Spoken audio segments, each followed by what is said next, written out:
jobs, women across Nevada and across America have watched as our fundamental rights have been attacked and stripped away by Donald Trump and his legion of cult followers.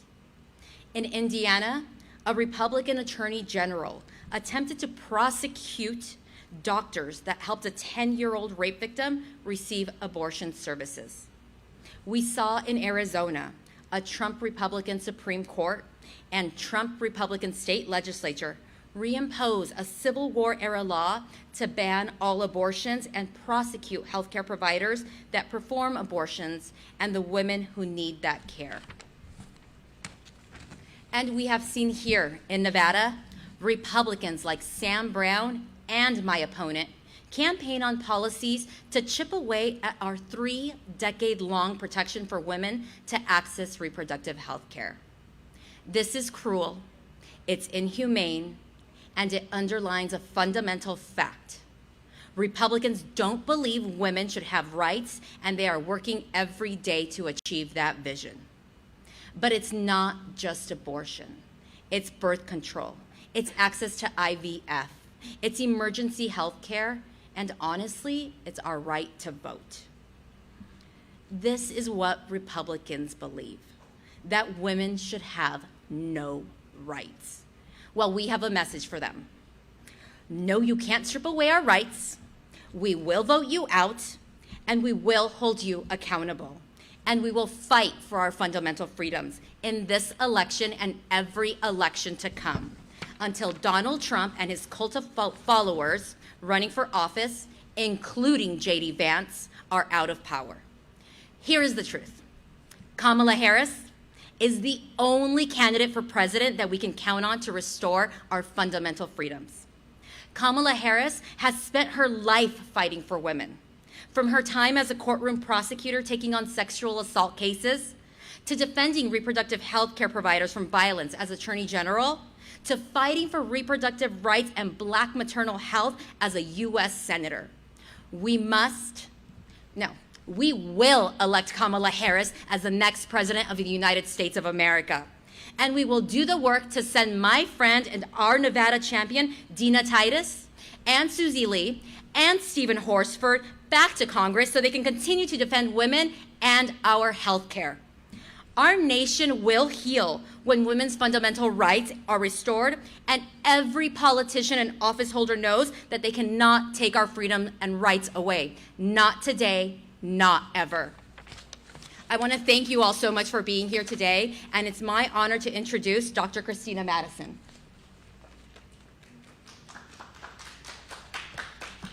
Thank you, everyone, and I also want to echo the sentiment that we're so glad to have all of you here today with us. So, my name is Dr. Christina Madison. I'm a nationally recognized and globally connected clinical pharmacist with 2 decades of experience as a residency-trained health professional. I am also currently the CEO and founder of the Public Health Pharmacist. I am here today because I am terrified of the threat that Donald Trump and JD Vance pose to our reproductive freedoms and reproductive justice. I've dedicated my life to spreading knowledge about public health and the importance of equitable access to care. And now, as JD Vance comes to Vegas, I want to state clearly, as a healthcare professional, Trump's selection of JD Vance confirms what we already knew, that a second Trump term would mean a nationwide abortion ban, putting reproductive health care for Nevadans in extreme jeopardy. While we are fighting every day to improve access to care, Donald Trump and JD Vance are doing everything in their power to undo any and all progresses that we have made over the past 70 years. Meaning that my 6-year-old daughter will have less rights than I do. And they've already started. Donald Trump promised to repeal Roe and Wade, and he followed through with that promise. Trump's calls to have an extreme abortion ban with no exception for rape and incest that he's unleashed onto this country, quote unquote, a beautiful thing to watch. He has now chosen JD Vance as his running mate, who has been clear on where he stands in this fight. In his own words, he said that he would like, quote unquote, abortion to be illegal nationally. And on his own website, which you can clearly go and look up, he says that he supports eliminating abortion. Last year, Vance signed on to a letter calling for the Department of Justice to use the Comstock Act. If you're not familiar with this, it is a law that is over 150 years old. It would ban the shipment of reproductive health care medication.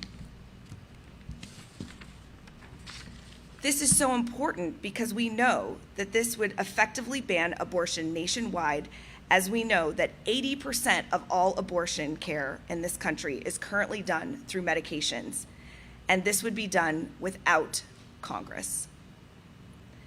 Vance was even one of only a handful of small, extreme far-right GOP lawmakers to fight for state law enforcement agencies to have the right to track women's menstrual cycles, not to mention also that they could request confidential health records.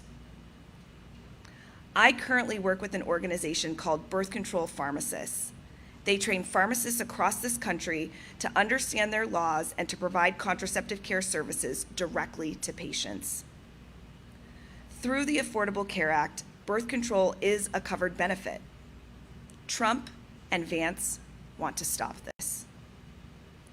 The Trump-Vance Project 2025 agenda proposes eliminating the morning after pill for the Affordable Care Act's coverage. And just last month, Trump said he was looking at all these policies to restrict access to contraception, and his close allies have a plan to undermine access to birth control, including emergency contraceptives, also known as Plan B, which is over the counter.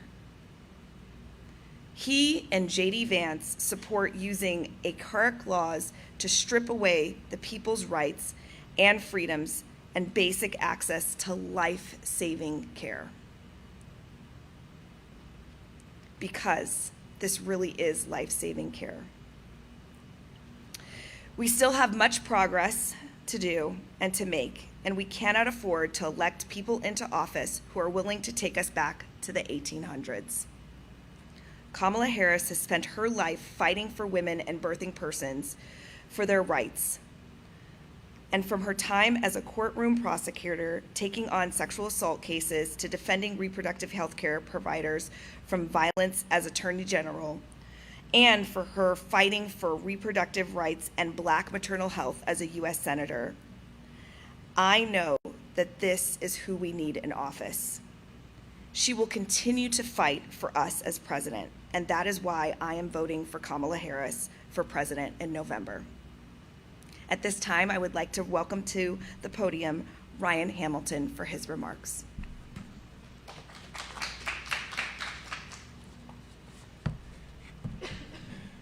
Hi, my name is Ryan Hamilton, and I'm here today to speak about the consequences of Donald Trump and JD Vance's anti-abortion agenda.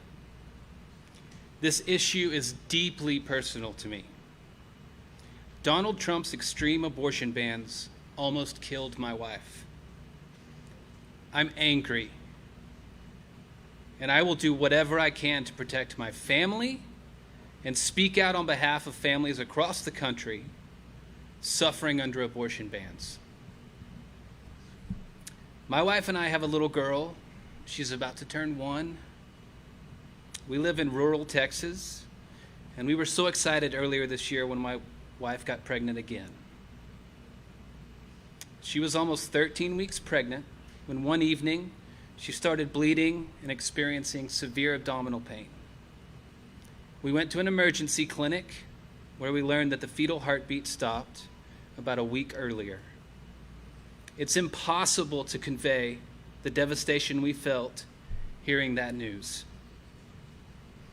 There is a high risk of infection in these situations, and there are two options.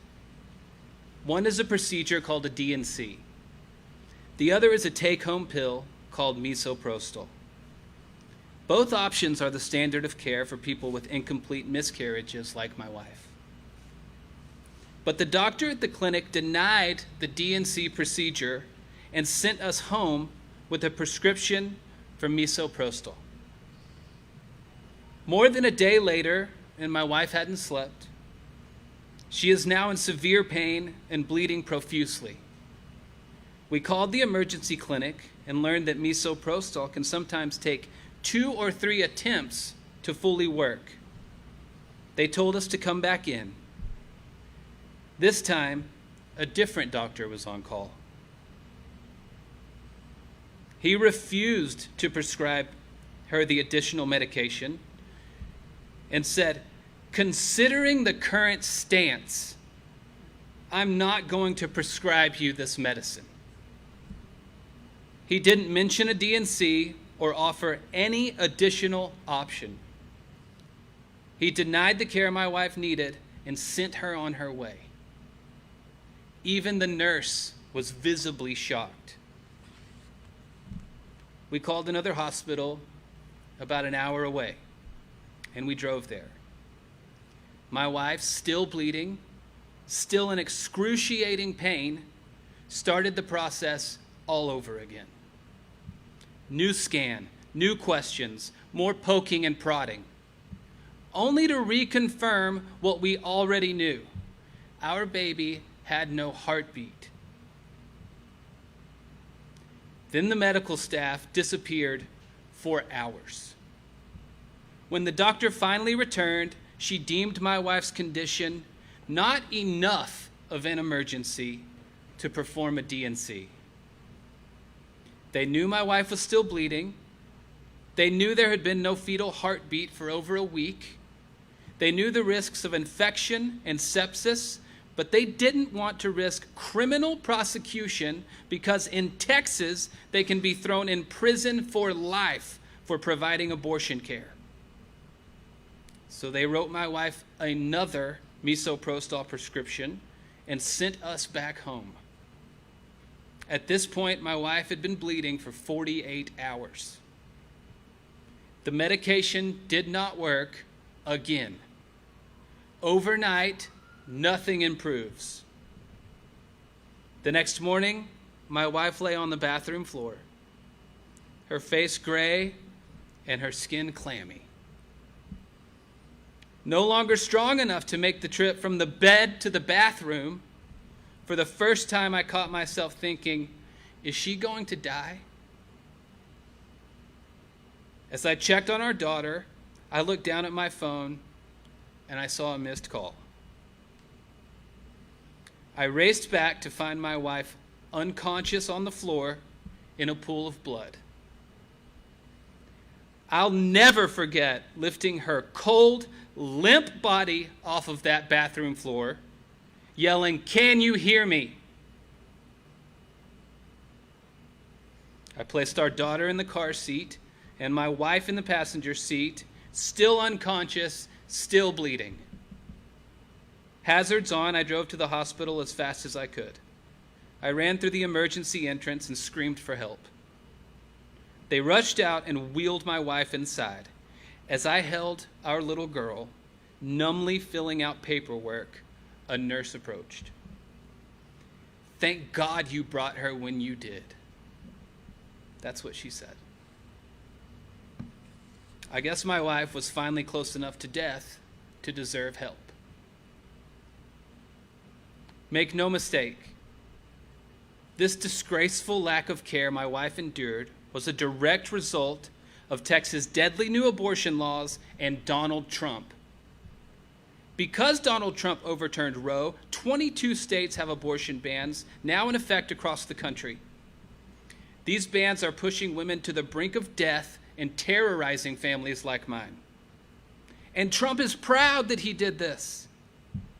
As you've heard, he calls these bans a beautiful thing to watch. He continues to brag about overturning Roe v. Wade, and if elected, he and JD Vance would go further in banning abortion in all 50 states, including right here in Nevada. Trump promised to be leading the charge in banning abortion nationwide, and his selection of JD Vance shows just how committed he is to that. Vance said that he wants abortion to be illegal nationally. His own website said he supports eliminating abortion.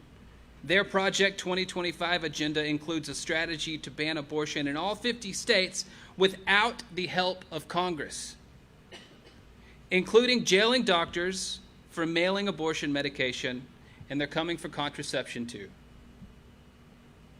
We have to stop them by electing Vice President Harris. She has long been a fighter for reproductive freedom, from her days as Attorney General and Senator to her work as Vice President, leading the Biden-Harris administration's response to the overturning of Roe. She is working to pass a law to undo Trump's abortion bans and protect reproductive health care access in every state. I am proud to be here today in support of her candidacy for President of the United States. This election, the lives of the women we love are on the ballot. But as the Vice President says, we are not going back. Thank you, and now I'd like to introduce Congresswoman Dina Titus.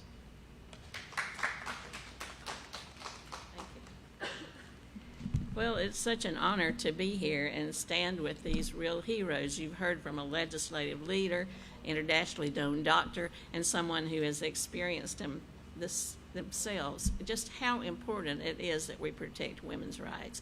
And that's what we're here to do. Like you, I'm one of those miserable old cat ladies with no children. And I'm here to tell JD Vance, we don't want you in Nevada. Go back to that sofa you left behind and keep your hands off our kitties. But we don't need JD Vance in the White House. We don't need him in Nevada. We don't need him telling us what to do.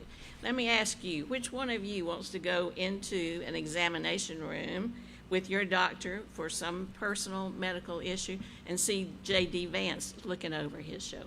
Let's see a show of hands of how many want to see that. Nobody. Of course, nobody does. And that's how women feel. And there are a lot more of us engaged right now than there are JD Vances. And they know how important this is, not just for this generation, but for generations to come. We think that abortion is protected in Nevada. And I was in the legislature when this was first passed with question 13. You know, we got it in state law. Some people think it's in the Constitution, but that's not true. It's only in state law that we're protected here. So don't think for a minute that if they do a national abortion ban, that will just strike down Nevada's law. Now, we're trying to get it in the Constitution. There's a question on the ballot. That will help, but it will only throw it to the courts, and who knows what the consequences will be then, and it will be long and drawn out. So don't think we're guaranteed that protection in the future. And a second thing I want to caution you about is when they now try to backtrack because they know how unpopular this stance is on doing away with abortion and interfering with women's health care, they're now trying to say, oh, well, we just want to leave it to the states. Well, if you want to leave it to the states, that means you support what happened in Texas, because that was a state law. Or you want to leave it to the states, look at those other 20 states, what they have done. So leaving it to the states means you support the worst and the most restrictive of all the laws that have been passed. Furthermore, why would you say that a woman in Texas should have fewer rights than a woman in Minnesota or a woman in Georgia? That makes no sense whatsoever. We're all the same, and we should all have the same protections for our rights. So we don't want to hear it from JD Vance. He has no credibility in this area. Not only does he want to do away with abortion, he's talking about protecting families, but he's against the child tax credit. He's against IVF for having families. He thinks you should stay in a violent marriage just for the sake of the children, whatever that means, as if getting out of that situation wouldn't be helpful to the children. Unlike Vice President Harris, who wants to not go back, that's what she says, we are not going back. And when you're talking about what they want to do with abortion, it's not going back to last year or the last administration. It's going back 50-something years. Don't turn that clock back, because that's just what they want to do. They're proud of it. They're touting it everywhere they go. So when he comes here to Nevada, let the women stand up and say, we are not going back. You go back. We're not going back. And so thank you all for being here. There's nothing more serious. There's nothing greater at stake on this ballot. And there's nothing that energizes voters more. Young people, women with dogs, not just women with cats, are outraged at this. And so you will see that play out over the next couple of months as we move towards that election. So thank you for being here, and thank all of you for so eloquently sharing your stories. Any questions that you all might want to ask? We'll open it up. Steve? In order for the national ban to be enacted, Republicans would have control of both houses of the legislature. Do you think that that's a possibility in this election? Well, I'm an optimist, and after the excitement of this past week, I think there's a real good chance that we will take the House. They're going to try to hold the Senate, and we've got some great races in New York and California. Some of our frontline races are doing well in the polling, so I think there's a good chance that we will control both houses. And we need that to push through the Vice President's agenda so that we can roll back the Roe v. Wade overturning, and I'm optimistic that that'll be the case. Congresswoman, you said that you worked on this state measure in the legislature, but you also say that it could be overturned by a federal measure. Did you folks in the legislature back then, 30 years ago, did you all do a bad job? And then had an adequate job on it? Let me tell you how it works in Nevada. We have a provision that's not like many states, that you can pass something through the initiative process that locks in an existing law. And our law concerning abortion was basically Roe v. Wade. So they did an initiative, and it's risky because if the initiative doesn't pass and you don't lock it in, it strikes it down and you have to start all over. So if that initiative hadn't passed, we would have had no abortion law, and who knows what another legislature might have enacted. So the option was the existing law, and that's what got locked in, and that's what exists in law today. Now, the constitutional amendment that will be on the ballot will be on top of that initiative. And I would point out that all those many years ago, it was over 60% of the people who voted in favor of locking that in. So Nevada has a history of being a very pro-choice state. But did you all do a bad job then? Could you have done something else differently 30 years ago to avoid this? We absolutely did a good job locking in that statute so it could not be changed without another vote of the people. Trump's campaign has used that he would not pass a nationwide abortion ban and has maintained that he would not touch FDF. Do you have a response to that? I don't believe a thing that comes out of his mouth. He will tell you one day he won't do it, and he'll tell you the next day, or maybe the next afternoon, that he will. So you have to look at actions and not words.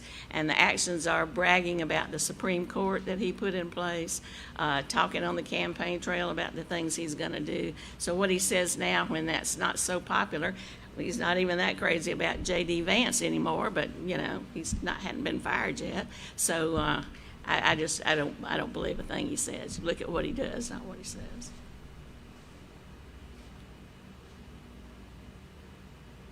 You want to speak about